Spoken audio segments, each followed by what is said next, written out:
हमारे कहते हैं कि लाइफ में की एनर्जी से अट्रैक्ट करती है।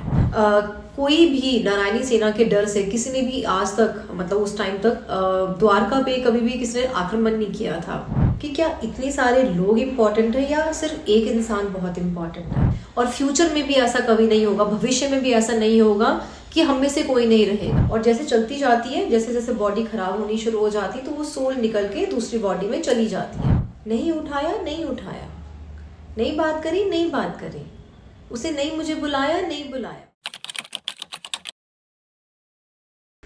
भगवत गीता की हमारी सीरीज चल रही है, लेकिन भगवत गीता की जो ये सीरीज है ये कहीं ना कहीं हमारे ऑरा से, हमारे कहते हैं कि लाइफ में की एनर्जी से अट्रैक्ट करती है। कैसे हम भी अपनी लाइफ में हर चीज़ पॉजिटिव अट्रैक्ट करें।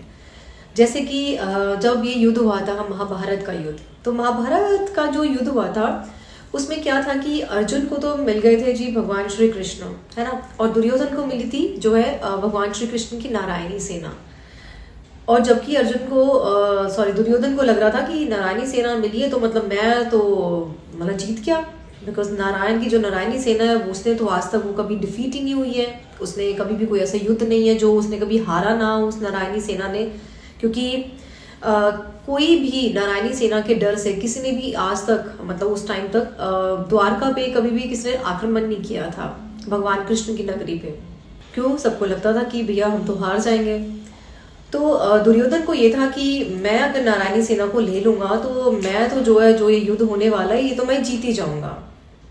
बट अर्जुन का जो फोकस था वो नारायणी सेना पे नहीं था, उसका किसके ऊपर फोकस था? जिसने उस नारायणी सेना को क्रिएट करा है, that is Lord Shri Krishna. So intelligent कौन है? जिसने सिर्फ एक इंसान को चूज करा है या जिसने उस पूरी जनता को चूज कर लिया है ना। उसमें ऑलमोस्ट कुछ 10 लाख के करीब जो है सैनिक हुआ करते थे उस नारायणी सेना में, और वो भी नारायणी सेना बहुत बड़ी थी, उसका भी कुछ एक पोर्शन ही एक्चुअली में उस महाभारत के युद्ध में गया था। सो हमारे लिए यहाँ पे सीखने वाली बात क्या आती है? सीखने वाली बात ये आती है कि हमें ये समझना है कि क्या इतने सारे लोग इम्पोर्टेंट है या सिर्फ एक इंसान बहुत इम्पोर्टेंट है। यानी कि नारायणी सेना इम्पोर्टेंट है जिसमें 10 लाख लोग हैं, या फिर एक भगवान श्री कृष्ण इम्पोर्टेंट है, या भगवान श्री कृष्ण या कोई भी और इम्पोर्टेंट इंसान बोले, अगर हम आज की तारीख में बोले तो ठीक है। तो वो हमें विजडम कहाँ से लाना है? वो हमें विजडम लाना है अपने अंदर के अंदर से।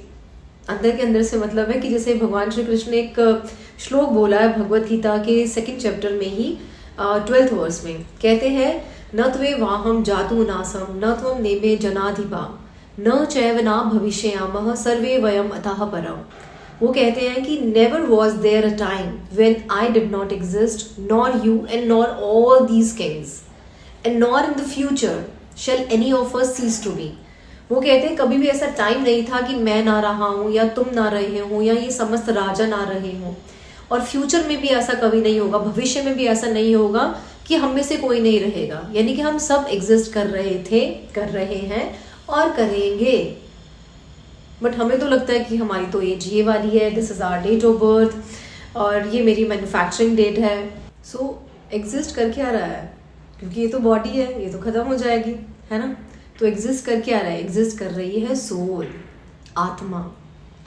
उसके लिए भी भगवान श्री कृष्ण ने एक अगले श्लोक में बोला है, 2nd चैप्टर का ही है 13th श्लोक। वो कहते हैं देहिनो अस्मिन यथा देहे कौमारम यौवनम जरा तथा देहांतर प्राप्तिरव धीरस तत्र न मुह्यति। वो कहते हैं the embodied soul continuously passes, the embodied soul continuously passes from boyhood to youth to old age. Similarly, the soul passes into another body at the time of death. A sober person is not bewildered by such a change. यानी कि जो हमारी soul है वो पहले छोटे से बच्चे की बॉडी में होती है ना, फिर धीरे धीरे करके वो बड़ी होती है, फिर यूथफुल में आती है, फिर बुढ़ापा आना जो है शुरू हो जाता है, और जैसे चलती जाती है, जैसे जैसे बॉडी खराब होनी शुरू हो जाती है तो वो सोल निकल के दूसरी बॉडी में चली जाती है ना। जैसे आज मेरे अंदर एक सोल है तो ऑफ कोर्स मैं बोल सकती हूँ कि जी इसकी मैन्युफैक्चरिंग डेट है 6 सितंबर 1977। उससे पहले ये सोल किसी और बॉडी में होगी डेफिनेटली, और ख़त्म होने के बाद में किसी और बॉडी में जाएगी। तो इसका मतलब है मेरी सोल तो एग्जिस्ट कर ही रही है। जब हम कहते हैं ना कि कर्म, अरे ये तो कर्मों का फल है, तो ये कर्म कौन लेकर आ रहा है? ये कर्म हमारी सोल के साथ में हमारे साथ में आ रहे हैं. So why we are discussing all this thing now. So just note it down. जो हो रहा है ना, सिर्फ उसको ही सोचना शुरू करो या उसके ऊपर ही सिर्फ ध्यान लगाओ. इंटरप्रिटेशंस मत लगाओ.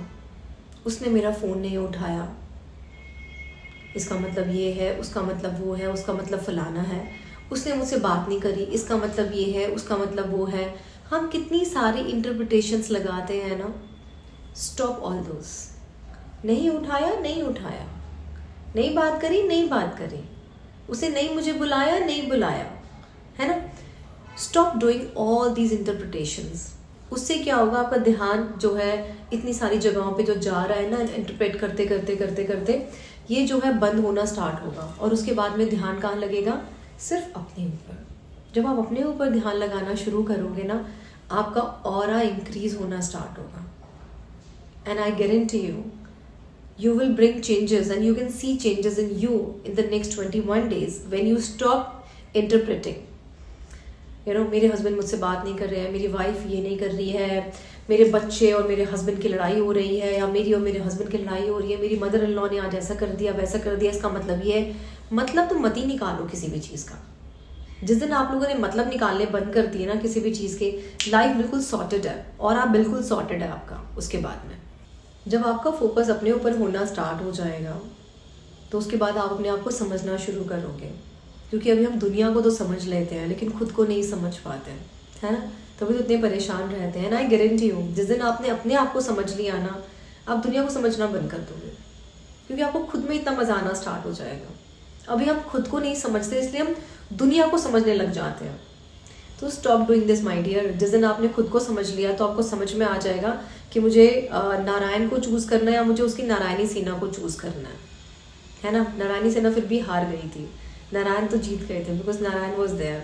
सो आपको समझ में आ जाएगा कि मुझे किस तरह के लोगों से बात करनी है, किस तरह के लोगों को अपनी तरफ अट्रैक्ट करना है. आप क्या अट्रैक्ट करोगे, यूनिवर्स ही अट्रैक्ट करेगा आपकी तरफ. एक्चुअली में वो अट्रैक्ट करना आपकी तरफ स्टार्ट कर देगा. And believe me my dear, life आपकी इतनी खूबसूरत बनने वाली है कि आपको खुद भी इमेजिनेशन नहीं है आपने अपनी लाइफ करी होगी. और ये चीज़ मैंने खुद ने करी है अपने ऊपर. ऐसा नहीं है कि मैं सिर्फ ज्ञान दे रही हूँ आपको, ज्ञान चलो मुझे ज्ञान है मैंने ज्ञान दे दिया. I have actually worked on my self. मैंने खुद के ऊपर बहुत सारा काम करा है, बहुत सारी चीज़ें अपनी निकाली हैं, बहुत सारे अपने सेल्फिश इंटरेस्ट निकाले हैं. बड़ी सारी चीज़ें होता है ना कि बुरी बुरी आदतें भी होती हैं, हैबिट्स होती हैं, खाने पीने वाली नहीं, मतलब बोलने वाली या अंदर की जो चीज़ें बड़ी ख़राब होती हैं. I have worked on my self and I have seen changes in my life, in my relations, in myself actually, in my career. I really attract good people in my life, good opportunities always. मैं कहीं जाती हूँ मुझे बहुत quickly जो है काम मेरे बनने शुरू हो जाते हैं.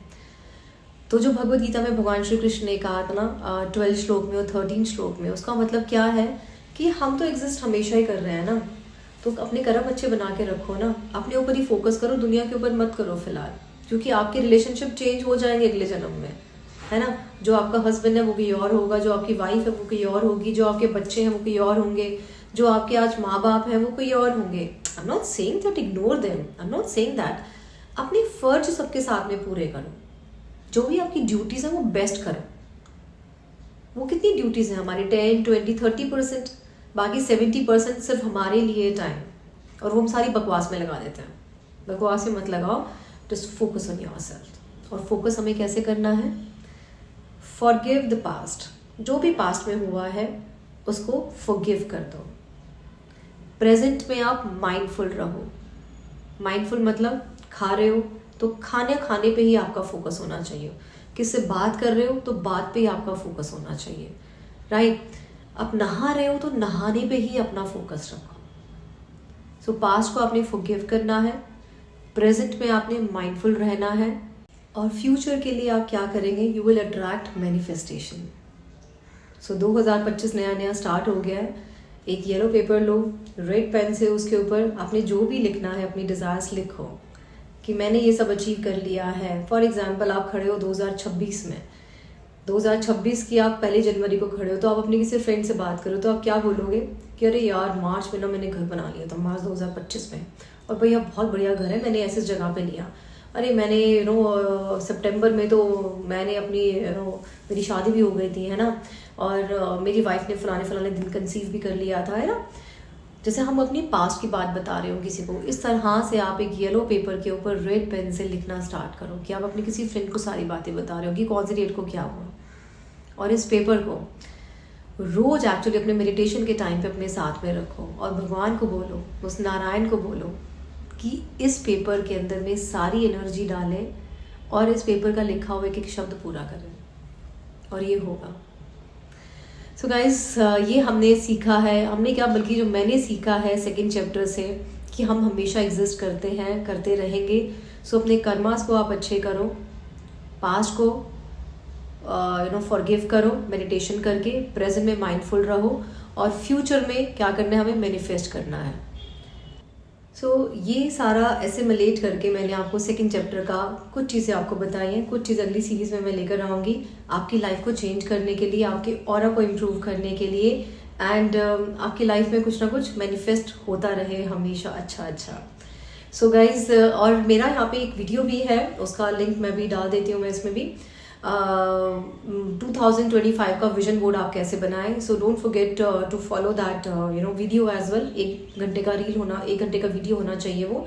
सो आप उसको प्लीज़ ध्यान से देखें, note it down and just make your vision board for 2025। And I really wish कि आपका एक एक शब्द उसमें लिखा हुआ पूरा हो। मैं ज़रूर जो है आपके लिए प्रे करूँगी। And don't forget to share your comment in my comment section as well, ठीक है। जय श्री कृष्णा लिखना मत भूलना बिल्कुल भी कॉमेंट सेक्शन में, बिकॉज है तो सही नारायण ही सब कुछ करने वाले हमारे लिए, है ना। And please subscribe my channel, hit the bell icon, and if you like this video, so please hit the like button. If you don't like, so that's okay, no worries, because different faces different mind, है ना। चलो ठीक है जी, जय Shri Krishna, Radhe Radhe all.